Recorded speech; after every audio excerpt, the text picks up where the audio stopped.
Romário disse uma vez que quando nasceu, Deus olhou para ele e disse: ele é o cara. Enquanto a maioria dos jogadores de futebol dedica cada segundo das suas vidas treinando, o Romário tinha um mindset forjado de uma forma diferente. Quando perguntaram para ele sobre isso, ele simplesmente respondeu: eu não sou um atleta, eu sou um matador. Então por que eu iria treinar? Eu já sei o que fazer. Só que não é tão simples assim. O Romário foi contra cada um dos 10 mandamentos do futebol. Nem dormir na noite anterior de um clássico entre Real Madrid e Barcelona ele dormia. Todas as noites ele estava muito ocupado em alguma festa com muitas mulheres em alguma boate por aí. E o mais doido de tudo isso é que depois de um tempo os técnicos nem se importaram mais, porque como ele mesmo diz, a noite é minha parceira. Quando saio fico feliz e quando estou feliz faço gols. E por mais doido que isso possa parecer, era verdade. Você duvida? Então pergunta para qualquer um dos antigos treinadores do Romário e você vai ouvir histórias bizarras sobre como ele apareceu em um clássico ainda usando as mesmas roupas da noite anterior, dando a entender completamente que ele não estava nem aí para o jogo. Mas no momento em que o soar do apito fosse escutado, é como se ele tivesse entrado em transe durante os 90 minutos da partida e se transformado em um monstro fazedor de gols. Assim como Gary Neville disse uma vez em uma entrevista que o Romário foi a coisa mais medonha que ele já viu na vida.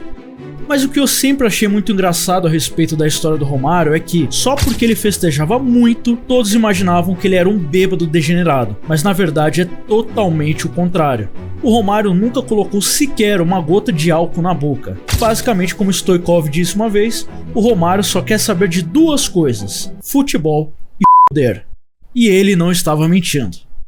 Mesmo quando tinha 19 anos, apesar de ter acabado de ganhar a Copa América Sub-20 sendo artilheiro, Romário acabou ficando de fora da lista para a Copa do Mundo Sub-20. Mas por quê?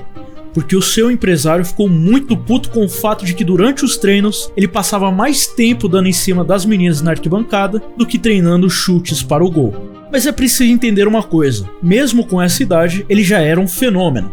Até mesmo seus parceiros de time, como Roberto Dinamite, que foi um dos maiores jogadores do Vasco de todos os tempos, percebeu que o Romário iria superar todos os seus números. E disse: vocês têm alguma ideia de como era jogar ao lado do Romário de 20 anos de idade?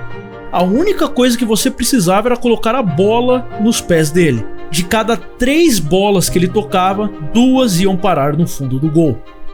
E no final da temporada de 86 ele não só já era o artilheiro do Campeonato Carioca, como também já tinha vencido a Taça Guanabara, marcando 2 gols na final contra o Flamengo e mostrando para o Brasil inteiro que ele era realmente o cara. E como resposta a esse ano épico do Romário, os torcedores colocaram uma pressão gigantesca no Tele Santana para que ele fosse o titular da seleção, porque nessa época e nesse ano era basicamente o ano da Copa do Mundo de 86.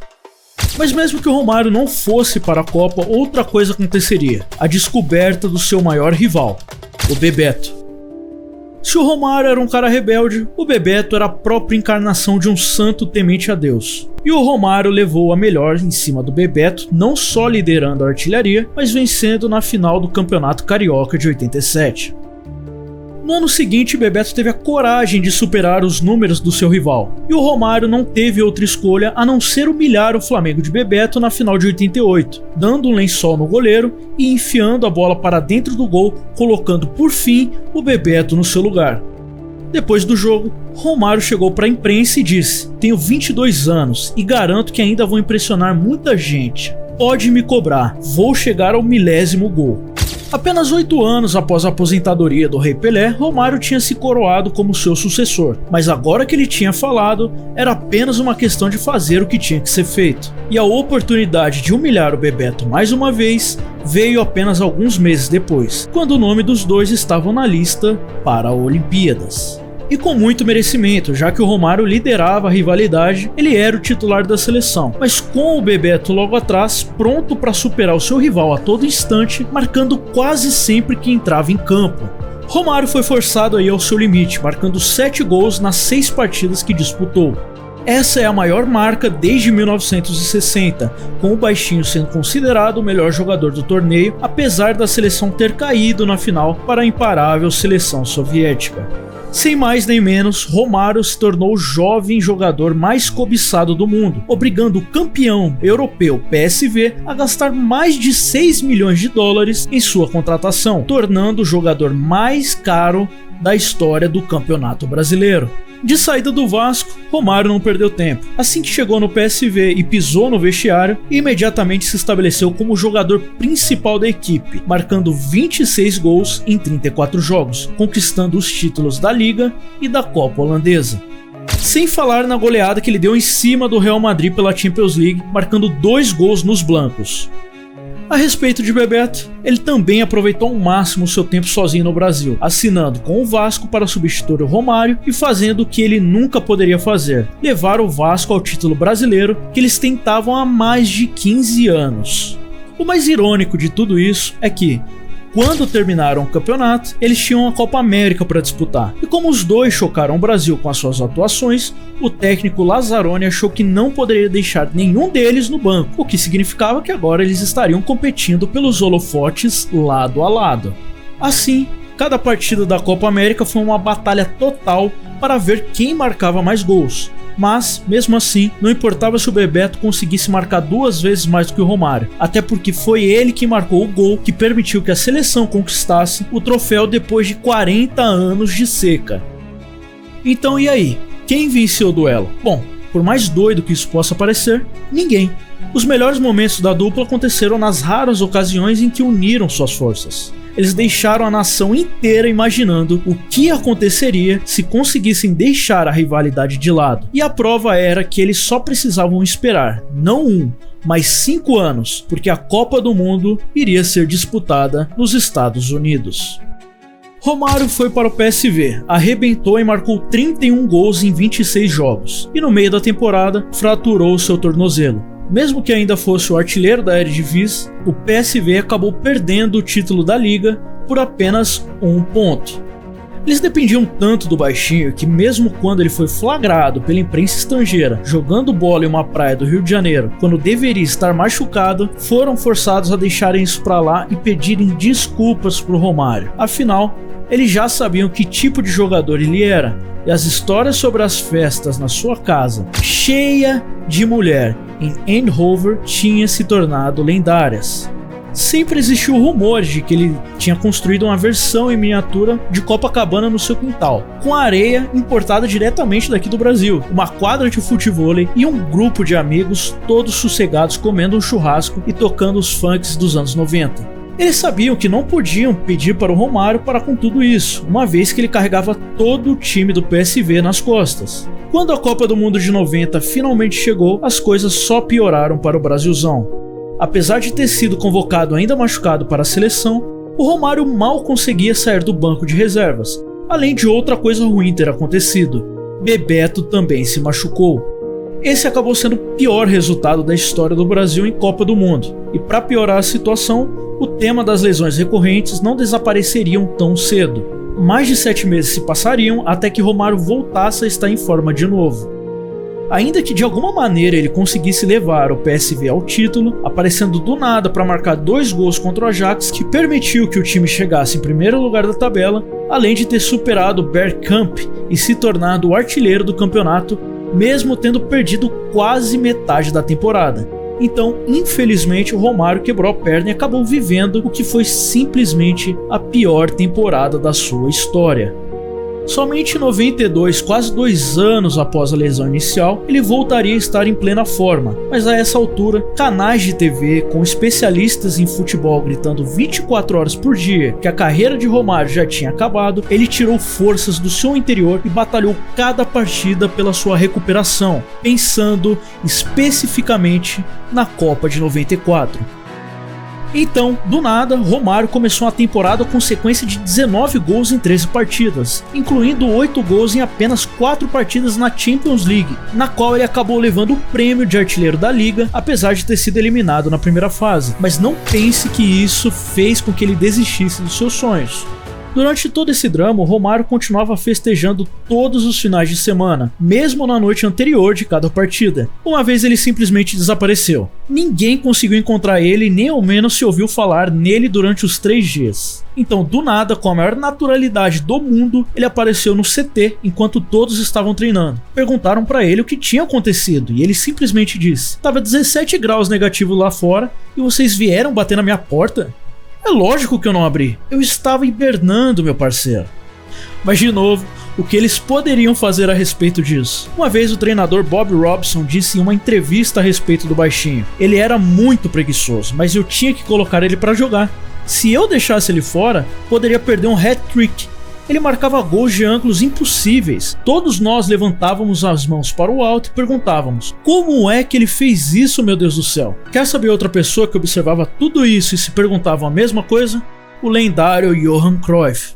Se liga nesse resumo. O Barcelona só tinha ganhado a Liga 2 vezes nos últimos 30 anos, e todos da Catalunha sonhavam com o dia em que ganhariam novamente. E se você quiser ganhar os seus sonhos, precisa montar o time dos sonhos. E para Cruyff, com Stoichkov, Koeman e Laudrup já no elenco, o Romário seria a cereja do bolo. Uma cereja que custou a bagatela de mais de 10 milhões de euros. Essa não só foi apenas a transferência mais cara da história da liga, mas se você juntasse as 3 transferências do Barcelona, não batia essa. Então, depois de marcar 165 gols em 167 jogos no PSV, a primeira coisa que o Romário fez no Barcelona foi prometer ainda mais gols, dizendo para todos que ele marcaria 30 gols na La Liga, coincidentemente um a mais do que o Bebeto tinha marcado no Coruña no ano anterior.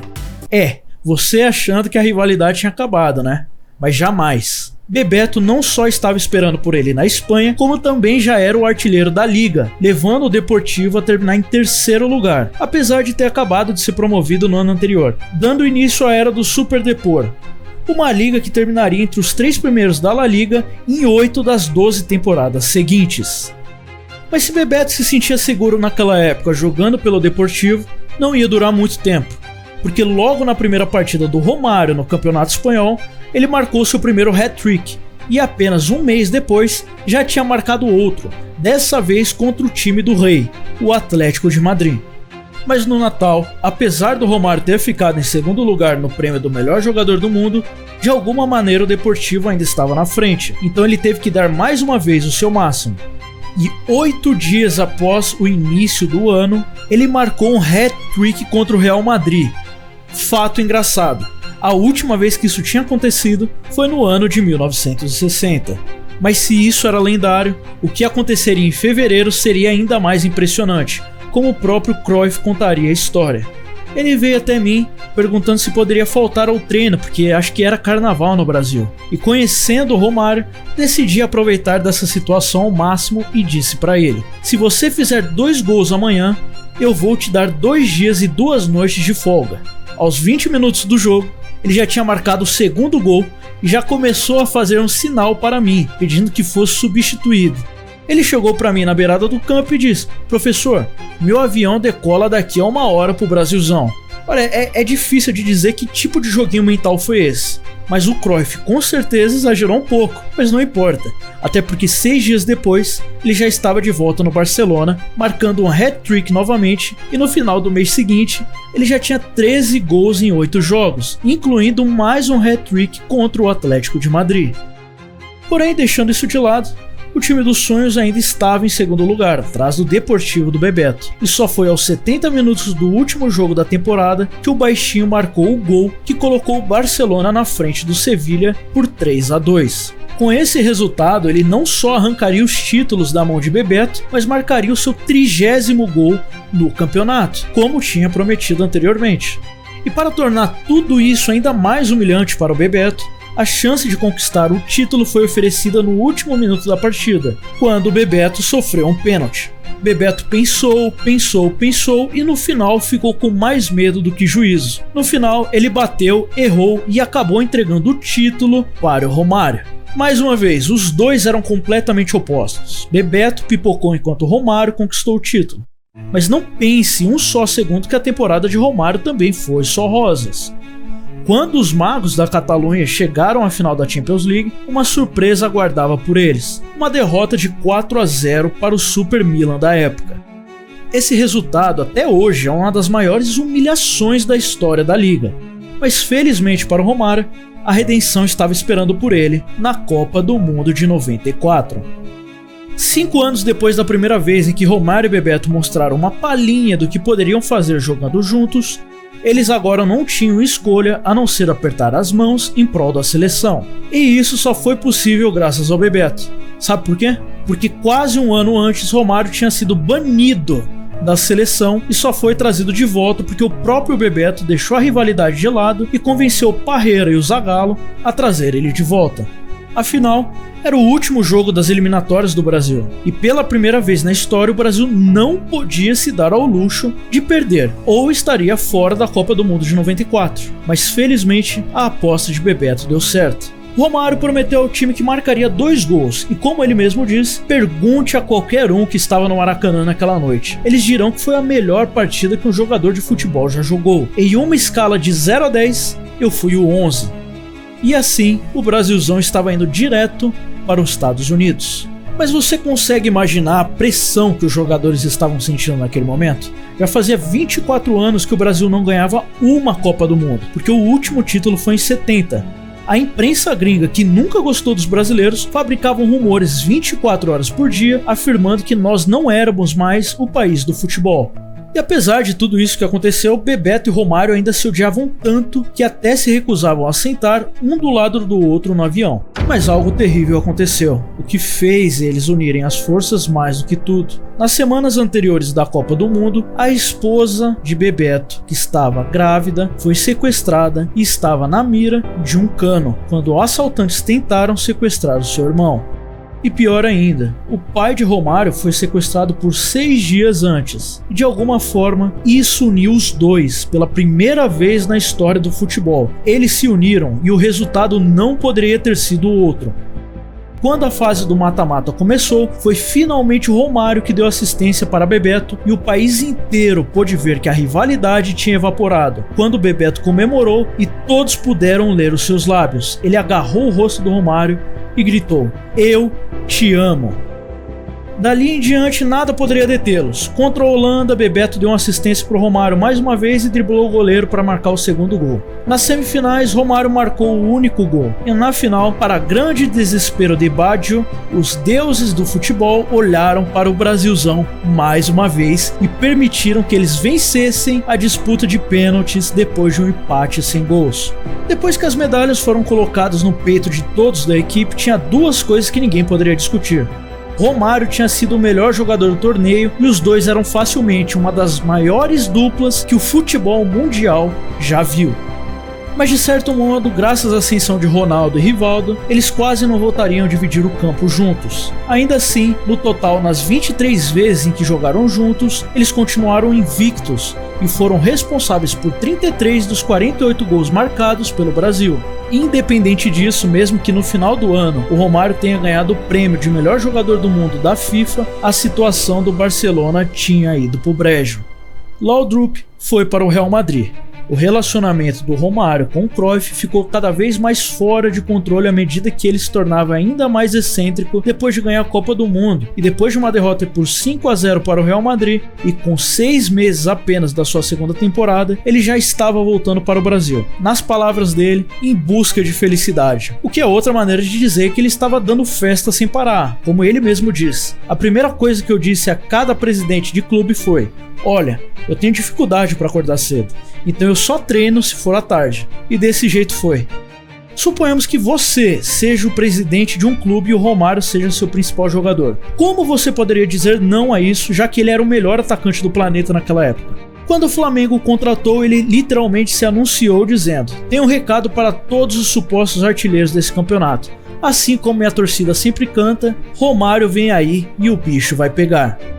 Mas apesar de continuar fazendo gols como se não houvesse amanhã, o Flamengo, para ele, foi um desastre. Logo naquela primeira temporada de 95, por um lado terminou a primeira fase do Brasileirão em último lugar, e por outro, chegou nas finais da Libertadores. E assim, no ano seguinte, o Romário ativou o modo máximo e destruiu cada time até conquistar o título carioca, marcando 11 gols a mais do que qualquer outro jogador.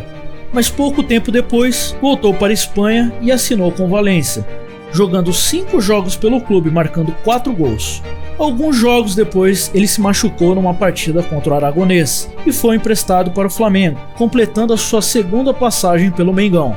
No final, acabou recebendo seu terceiro prêmio de artilheiro do Carioca. Logo em seguida, voltou para o Valência, que agora era treinado por Valdano, que não parecia se importar tanto com seu estilo de vida das noitadas. O que levou a esse momento absurdo em que Romário foi pego pela imprensa festejando às 7 da manhã, na noite seguinte ao gol, dizendo-lhes: "Isso não é nada. Na semana passada eu marquei um hat-trick e fiquei na rua até às 8 da manhã." Como você acha que a torcida respondeu? Exatamente, a torcida começou a cantar incessantemente para Romário: "Vai festejar, Romário, vai festejar." Realmente parecia que tudo estava dando certo, mas então o técnico Valdano foi substituído por Ranieri com apenas 3 jogos da temporada. De qualquer forma, já era hora da Copa das Confederações, onde Romário finalmente fez dupla com Ronaldo, com ambos marcando 3 gols na final, enquanto Romário quebrava o recorde de gols de todos os tempos da competição, com 7 gols em 4 jogos. Mas 6 dias depois ele já estava de volta ao Valência, cortando totalmente as relações com Ranieri. A essa altura, o baixinho já estava com 34 anos e tinha muitos rumores na imprensa de uma possível aposentadoria, mas Romário calou a boca de todos dizendo: "Às vezes penso nisso, mas aí vejo esses garotos de 20 e poucos anos e eles são tão ruins que digo a mim mesmo que não tem como parar." Então ele assinou com o Vasco e provou cada palavra que disse, primeiro se vingando do Flamengo ao marcar 3 gols na final do Carioca, e depois mostrando que poderia fazer tudo isso sem o Flamengo, vencendo a Copa Mercosul depois de fazer um hat-trick nos acréscimos, para tirar totalmente a desvantagem de 3 gols da partida anterior. Depois conquistando o Brasileirão como o melhor jogador do torneio, terminando o ano com 73 gols e 16 assistências em 73 partidas pelo clube e pelo país, levando muitos a afirmar que aos 34 anos de idade ele ainda era o melhor jogador do mundo, com a Inter de Milão até fazendo uma proposta ridícula uma atrás da outra, esperando que ele pudesse substituir o Ronaldo Fenômeno, enquanto ele ainda estava lesionado por seu trauma no joelho. Ainda assim, no ano seguinte ocorreu uma grande polêmica depois que o Romário recusou jogar a Copa América para fazer uma cirurgia nos olhos, mas o procedimento foi adiado, levando muitos, inclusive o Felipão, que era o técnico da seleção, a acreditar que isso fosse só uma desculpa e acabar por riscar ele da lista da Copa do Mundo de 2002 como uma punição. O que partiu o coração do Romário e quase matou seu amor pelo futebol, o que anos depois ele admitiu que naquele momento só jogava com o objetivo de chegar a 1000 gols, mas logo em seguida teve problemas com a torcida do Vasco e acabou indo para o Fluminense, onde as coisas também simplesmente não eram as mesmas. Chegou até a cogitar a se aposentar, mas voltou atrás e retornou pela segunda vez ao Vasco, onde aos 39 anos de idade conseguiu chocar o mundo mais uma vez no Brasileirão. Com 22 gols, Romário levou o prêmio de artilheiro, mesmo tendo perdido 10 dos 21 jogos fora de casa, porque não queria viajar tão longe para jogar, o que deixou o Rei Pelé muito puto, chegando até declarar publicamente que o Romário deveria se aposentar em vez de ficar envergonhando o Brasil. E independentemente do que o Pelé pensava, o Romário ainda jogou por mais 3 anos, marcando seu 1000º gol, sendo que 744 foram reconhecidos oficialmente pela FIFA e o tornaram, na época, o maior artilheiro de todos os tempos do futebol. Recentemente ele deu uma entrevista dizendo que se tivesse cuidado melhor, cortado as festinhas com mulheres, poderia ter marcado 2000 gols. Esse é o baixinho que a gente conhece, uma figura. Agora peço humildemente que você deixe seu like e se inscreva no canal. Fazer esse tipo de documentário deu bastante trabalho. No mais, muito obrigado e até o próximo vídeo.